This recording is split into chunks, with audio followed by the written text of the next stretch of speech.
Bahasa Arab itu berarti positif. Nah, alaiha negatif.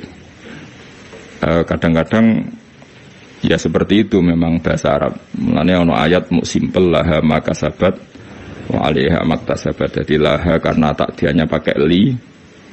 Latihan bahasa Arab ben sebenarnya di swarga itu roh. Karena kabar-kabar itu di swarga itu pakai bahasa Arab. Mulanya potensi mlebu neraka tinggi ketakoki ngowah-ngowah. Manis muka. Piye apa maknane? Takoki malah takok. Wantem nen rokok. Takoki malah apa? Takok.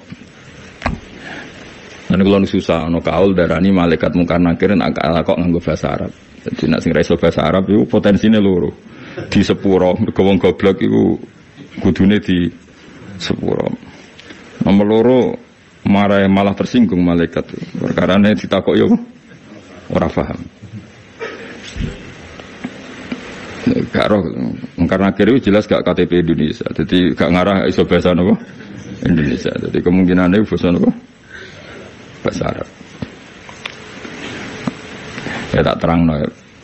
Jadi Quran itu ngendikan laha maka sabat, berarti nak mana nih ini laha iku manfaat kedua nafsu utawa awa-awaan, semua orang itu akan termanfaatkan oleh atau akan mendapat manfaat oleh perilaku positif mereka. Itu Allah mau ngendikan laha pakai li, no?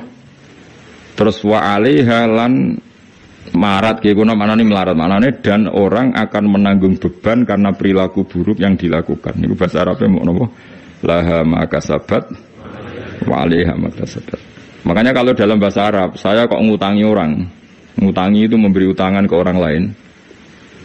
Itu kalau orang Arab ngomong ini li ala zaidin dainun, saya punya uang yang di bawah Zaid, karena orang lain tak diakan pakai ala. Wis rungokno ben kesuwen tak malaikat iso tak malaikat iku li napa ala. Ya jadi kalau saya mengatakan li ala zaidin dainun, berarti saya punya uang yang di bawah Zaid, berarti ngutangi. Tapi kalau saya yang utang alayya li zaidin dainun, saya punya utang kepada Zaid. Makanya kalau dalam bahasa Arab itu misalnya al-malu li zaidin, harta ini milik Zaid, enggak boleh dibahasa Arabkan al-malu ala zaidin. Ya. Ya sudah gitu bahasa Arab. Jadi kalau da'a alaihi berarti negatif, no?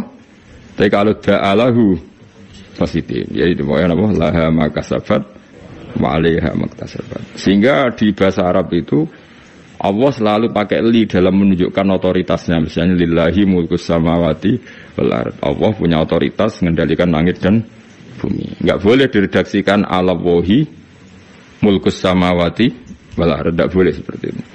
Yaitu kaidah umum ya. Tapi kemudian ya tentu ada banyak pengecualian atau ada konteks lain yang itu tidak harus. Pun mohon pahami. Jadi Quran itu sering simpel menghentikan apa laha makasabat wa 'alaiha maktasabat. Gimana nih ya sudah seperti itu laha makasabat. Setiap seseorang akan diuntungkan oleh perilaku positif yang dia lakukan wa 'alaiha maktasabat, dan akan dirugikan oleh perilaku negatif yang pernah dilakukan. Ini Allah mau napa pakai laha sama napa 'alaiha, napa pakai laha sama 'alaiha. Ya begitu seterusnya di hadis. Sehingga perdebatan ulama kalau maknani hadis itu termasuk itu. Jadi apakah alat takdiyah itu menentukan? Ya jawabannya iya, karena kalau rohiba misalnya seneng, itu orang Arab darani rohiba. Berarti at-targhib fi sunnati Rasulillah, seneng sunai Nabi. Tapi sekali takdiyahnya itu maknanya benci kayak terus wa may yarghabu am millati Ibrahim illa man safiha nafsa. Tidak ada yang benci aturan-aturan Nabi Ibrahim kecuali orang sing bodoh, illa man safiha nafsa. Kata setengah hadis faman raghiba an sunnati falisamin. Itu sekali alat takdiyahnya an diganti li, itu faman raghiba li sunnati itu maknanya seneng. Jadi itu bahasa Arab. Menurut terang ya. Ada 6 orang sing dilaknati Allah, termasuk az-zaid fi kitabillah. Orang yang menambahkan dalam Al-Quran, yang menambahkan itu misalnya secara penulisan bisa bisa melanggar aturan penulisan, itu yang terkait penulisan. Kalau makna nambahi makna, kalau filsafat ya nambahi napa filsafat. Pokoknya apa saja sing keceluk napa mendamai. Sehingga dalam konstitusi ulama itu ada hal yang menyenangkan kita, yaitu termasuk dosa besar. Bahkan kalau Sayyid Abdullah bin Husain mengatakan termasuk murtad. Tapi kita jangan ngikuti yang terlalu ekstrim lah. Pokoknya dosa besar, tidak usah sampai murtad. Meskipun saya setuju sama Sayyid Abdullah bin Husain supaya orang itu takut. Itu adalah ijabu malam yajib, mewajibkan sesuatu yang tidak wajib. Jadi misalnya kayak di pondok mentang-mentang kue khusyuk terus santri bu wajib no wiridan, itu masalah itu cara konstitusi orang alim, karena wiridan itu tidak wajib. Sehingga kadang wong beling yo luwih bener mergo ora tau wiridan, mergo pancen yo ora wajib. Cuma ya atine atos wong ora tau wiridan. Tapi sing jelas sing wajibno iku salah. Dalam konstitusi ulama itu salah besar. Karena kalau itu ditoleransi, saya ulang lagi, kalau itu ditoleransi, maka syariat ini akan tambah beban. Misalnya ada jenis kiai khusyuk senengane wiridan, santri ini diwajibno wiridan.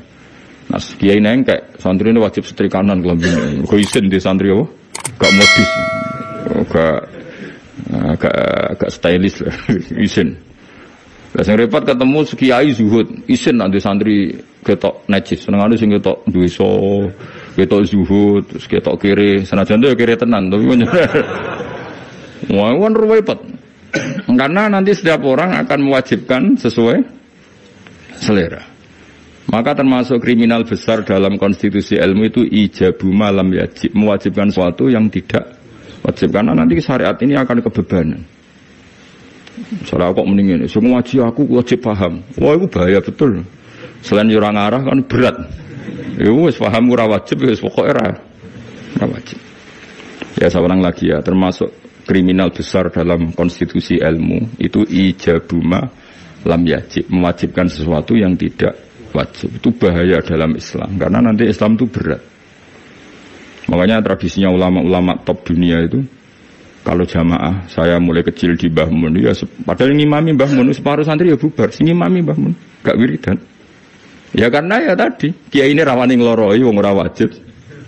Tapi ya tetap ngajak wiridan, wong ora dijak eling pangeran, ya dijak eling pangeran, tapi separuh bubar. Saya pernah makmum di Lirboyo ya gitu. Saya punya teman yang penelitian di Uzbek juga gitu. Jadi enggak nak maghrib di Mami Mustafa kesunatannya sing separuh nopo bubar. Bila perlu 99%. Itu bukan demonstrasi, implementasi dari menghindari ijabuma lam yajib. Tapi orang boleh menuduh itu bukti railing pangeran, itu juga nyata. Memang ya railing pangeran tenan sebubar-bubar itu. Tapi memang berat. Kalau itu ditoleransi itu berat. Agama ini jadi berat. Coba kan kiai itu tipikalnya kan macam-macam. Ono sing seneng wiridan, nanti bisa saja muridnya diwajibkan. Ono sing wengkek, stylish, carane ketunan ngene, carane kelambinan ngene, wis pokoke mergo isin dene.